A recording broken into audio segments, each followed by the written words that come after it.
Hello friends, welcome to Katiya DK education point. I am Divya और आज हमारी हिंदी पेडागोजी की क्लास है जिसमें हम क्वेश्चंस की प्रैक्टिस करने वाले हैं। ये क्लास आपकी सीटेट पेपर 1 और पेपर 2 दोनों के लिए। तो चलिए क्लास को शुरू करते हैं। पहला क्वेश्चन है आपका, एक शिक्षिका कक्षा 4 के शिक्षार्थियों से एक छोटे अनुच्छेद को समझ के साथ पढ़ने और गहराई से उसका परीक्षण करने के लिए कहती है। साथ ही वे आवश्यकता अनुसार शिक्षार्थियों की आधारभूत मदद भी करती है। वह डैश का अभ्यास कर रही है। तो वो किस चीज का अभ्यास कर रही है? एक शिक्षिका है जो कक्षा 4 के बच्चों को एक छोटे से अनुच्छेद को वो समझ के साथ पढ़ने और गहराई से उसका परीक्षण करने के लिए कहती है। और साथ ही साथ वो क्या कर रही है? बच्चों की मदद भी कर रही है। तो बेटा वो किस चीज का अभ्यास कर रही है? विस्तृत पठन, गहन पठन, पहेली पठन या फिर सहयोगी पठन? तो बेटा क्या कर रही है वो? गहन पठन। ऑप्शन नंबर बी आपका बिल्कुल करेक्ट हो जाएगा। क्या कर रही है वो? गहन। इसने क्या कहा? गहराई से, समझ के साथ पढ़ने और गहराई से उसका परीक्षण करने के लिए कह रही। तो क्या है ये? गहन पठन है। अगला क्वेश्चन है, सीखने की वह अक्षमता जो हमारे पढ़ने, निर्वचन करने और अक्षरों, शब्दों एवं संकेतों को समझने की योग्यता को प्रभावित करती है, वो क्या है? डिसलेक्सिया है, डिस्फेजिया है, डिसकैलकुलिया है या फिर डिस्प्रेक्सिया है? तो बेटा सीखने की वह क्षमता जो हमारे पढ़ने, निर्वचन करने, अक्षरों, संकेतों, शब्दों को समझने की योग्यता को प्रभावित करती है, तो वो क्या है बेटा? डिसलेक्सिया है। क्या है? डिसलेक्सिया। सीखने की वह अक्षमता जो हमारे पढ़ने, निर्वचन करने, अक्षरों, संकेतों, शब्दों को समझने की योग्यता को प्रभावित करती है, तो वो क्या है? डिसलेक्सिया है।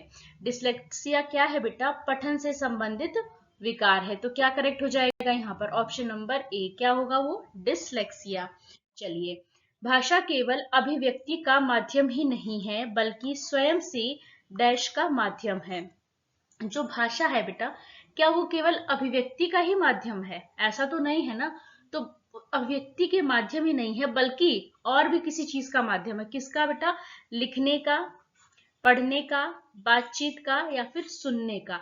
तो जो भाषा है वो केवल और केवल अभिव्यक्ति का ही माध्यम नहीं है बल्कि वो क्या है? स्वयं से बातचीत का।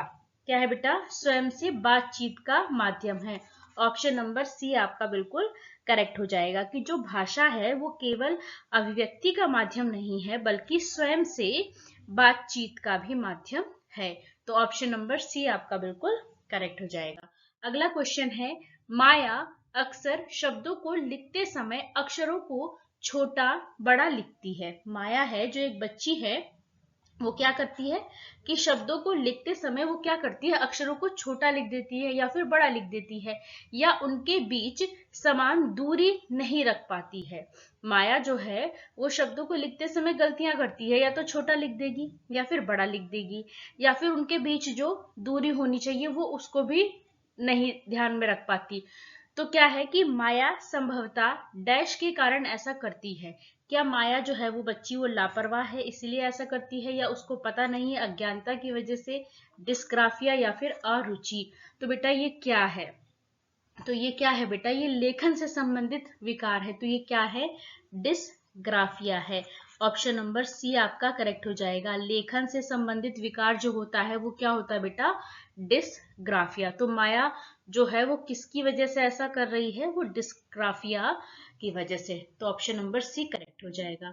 सुधा अपनी कक्षा में पाठ्य सामग्री में आई व्याकरण और शब्द संपदा की व्याख्या करने के लिए विद्यार्थियों के घर की भाषा का मुख्य भाषा का प्रयोग करती है। बाद में उन्हें उनका अनुवाद करने में मदद करती है। सुधा अपने शिक्षार्थियों को अंग्रेजी सीखने में किस विधि का अनुसरण कर रही है? तो बेटा इसमें क्या हो रहा है कि पहले तो जो सुधा है वो अपनी क्लास में पाठ्य सामग्री में आई व्याकरण और शब्द संपदा की व्याख्या करने के लिए विद्यार्थियों के घर की भाषा, है ना, जो घर की भाषा है, मुख्यतः जो उनके घर की भाषा उसका प्रयोग करती है और बाद में उसका अनुवाद करने में मदद करती है। तो बेटा वो अंग्रेजी सिखाने में किस विधि का अनुसरण कर रही है? संरचनात्मक विधि, संप्रेषणात्मक भाषा शिक्षण, व्याकरण अनुवाद विधि और प्रत्यक्ष विधि।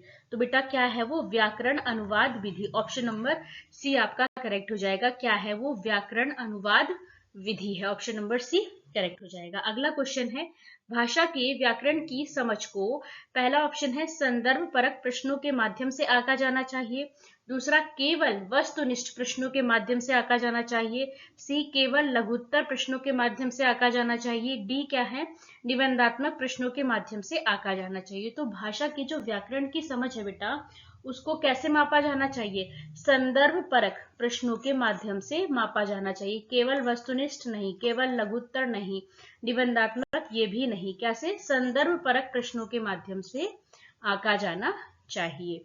अगला क्वेश्चन है आपका चॉम्स्की के अनुसार भाषा के अर्जन का आधार क्या है। जो चॉम्स्की हैं उनके अनुसार भाषा के अर्जन का आधार क्या है, इंद्रियों से प्राप्त अनुभव है, भौतिक अनुक्रिया है, वाय है या फिर अंतर्जात है। तो क्या है बेटा इंद्रियों से प्राप्त अनुभव। चॉम्स्की के अनुसार भाषा अर्जन का आधार क्या है बेटा, इंद्रियों से प्राप्त अनुभव। इन्होंने क्या कहा, इन्होंने ही एलईडी की बात की है, नॉम चॉम्स्की ने।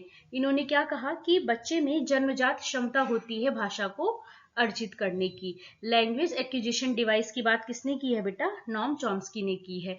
तो नॉम चॉम्स्की के अनुसार भाषा के अर्जन का आधार क्या है, इंद्रियों से प्राप्त अनुभव। ऑप्शन नंबर ए आपका बिल्कुल करेक्ट हो जाएगा। अगला क्वेश्चन है आपका भाषा अधिगम में संदर्भ बहुत महत्वपूर्ण भूमिका निभाता है क्योंकि यह विद्यार्थियों को व्याकरणिक नियम सीखने में मदद करता है, किसी शब्द विशेष का अर्थ समझने में मदद करता है, पाठ्य पुस्तक के पठन में मदद करता है, कविता और कल्पना परक कहानियां लिखने में मदद करता है। तो भाषा अधिगम में संदर्भ बहुत महत्वपूर्ण भूमिका निभाता है। तो क्यों निभाता है, क्योंकि किसी शब्द विशेष का अर्थ समझने में ये मदद करता है। तो क्या होगा आपका करेक्ट आंसर बेटा, किसी शब्द विशेष का अर्थ समझने में ये मदद करता है। तो भाषा अधिगम में संदर्भ बहुत महत्वपूर्ण भूमिका निभाता है क्योंकि ये विद्यार्थियों को किसी शब्द विशेष का अर्थ समझने में मदद करता है। अगला क्वेश्चन है एक अध्यापक कक्षा 5 के शिक्षार्थियों को मुक्त लेखन कार्य देने की योजना बना रहा है। एक अध्यापक है जो कक्षा 5 के शिक्षार्थियों को मुक्त लेखन कार्य देने की योजना बना रहा है। अधिकांश अध्यापकों द्वारा निम्नलिखित में से किस बात पर ध्यान केंद्रित करना चाहिए। तो इसमें से क्या करेक्ट होगा बेटा, शिक्षार्थियों की लिखावट पर, विषय वस्तु की सटीकता पर, विषय वस्तु में प्रवाहता पर, या फिर प्रवाह और सटीकता दोनों पर ही ध्यान देना चाहिए। तो बेटा इसमें क्या करेक्ट होगा आपका, विषय वस्तु की प्रवाहता पर ध्यान देना चाहिए। किस पर ध्यान देना है, प्रवाहता पर ध्यान देना है। क्या क्वेश्चन था बेटा आपका कि एक अध्यापक है जो कक्षा 5 के जो बच्चे हैं उनको मुक्त लेखन कार्य देने की योजना बना रहा है।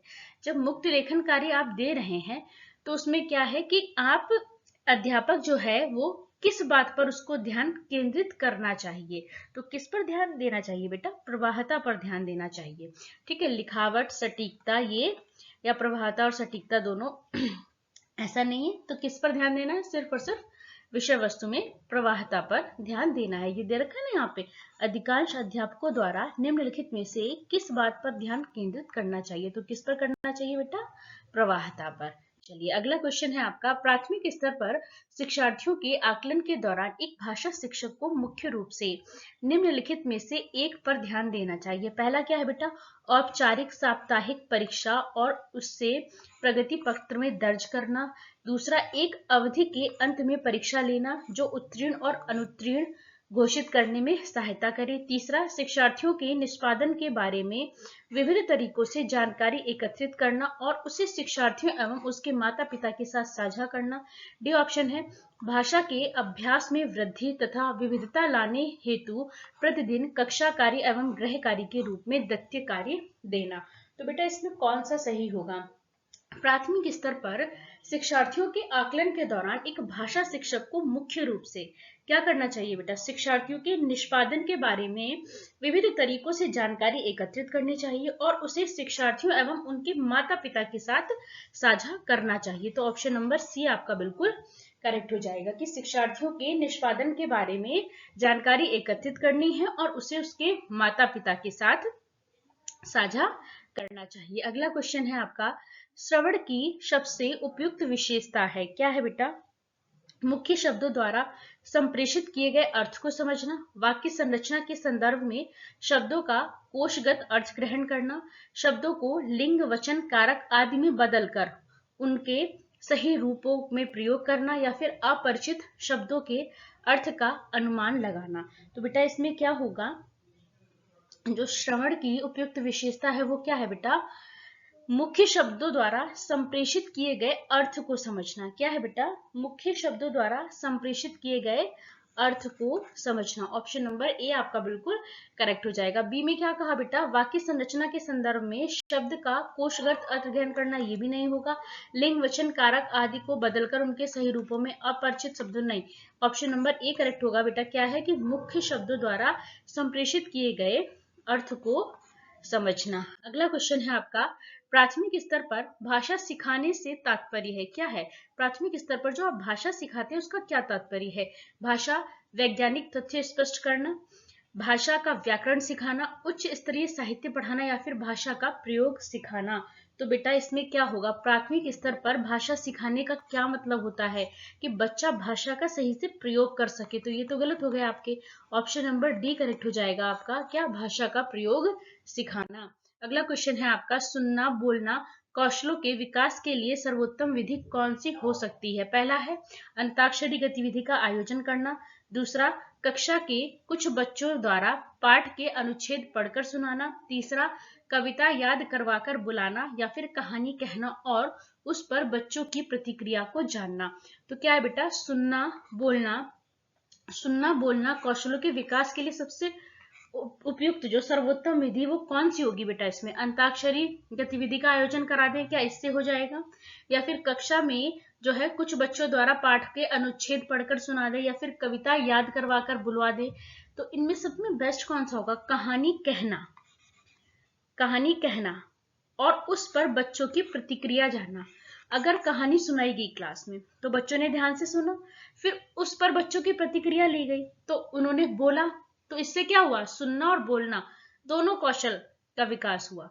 तो सबसे सर्वोत्तम विधि कौन सी होगी कि कहानी कहना और उस पर बच्चों की प्रतिक्रिया को जानना। ऑप्शन नंबर डी बिल्कुल इसमें करेक्ट हो जाएगा। अगला क्वेश्चन है आपका, हिंदी भाषा सीखने के संदर्भ में कक्षा 8 में पढ़ने वाले बच्चे से यह अपेक्षित है कि वह हिंदी भाषा की समस्त नियमावली को जान सके, हिंदी भाषा के मुहावरे और लोकोक्तियों को जान सके, विभिन्न संदर्भों में हिंदी भाषा का प्रभावी प्रयोग कर सके, तत्सम प्रधान भाषा का प्रभावी प्रयोग कर सके। तो बेटा इसमें क्या करेक्ट होगा? हिंदी भाषा सीखने के संदर्भ में कक्षा 8 में पढ़ने वाले बच्चों से क्या अपेक्षित है कि वो विभिन्न संदर्भों में हिंदी भाषा का प्रभावी प्रयोग कर सके। ऑप्शन नंबर सी आपका बिल्कुल करेक्ट हो जाएगा। विभिन्न संदर्भों में हिंदी भाषा का वो सही ढंग से प्रयोग कर सके। अगला क्वेश्चन है, धारणाओं की व्यवस्था या किसी व्यवहार या तर्क की श्रृंखला के लिए नींव का काम करने वाला मूलभूत सत्य या प्रस्ताव क्या कहलाता है? धारणाओं की व्यवस्था या किसी व्यवहार का या तर्क की श्रृंखला के लिए नींव का काम करने वाला मूलभूत सत्य या प्रस्ताव क्या कहलाता है? सिद्धांत कहलाता है, भाषा कहलाता है, अधिगम कहलाता है, या फिर तर्क कहलाता है? तो वो क्या कहलाता है बेटा? सिद्धांत कहलाता है। ऑप्शन नंबर ए आपका बिल्कुल करेक्ट हो जाएगा। क्या कहलाता है वो? सिद्धांत कहलाता है। तो यहीं पर हमारे 15 क्वेश्चंस कंप्लीट होते हैं। वीडियो अच्छी लगे तो लाइक करें, शेयर करें, चैनल को सब्सक्राइब करें। Thanks for watching this video.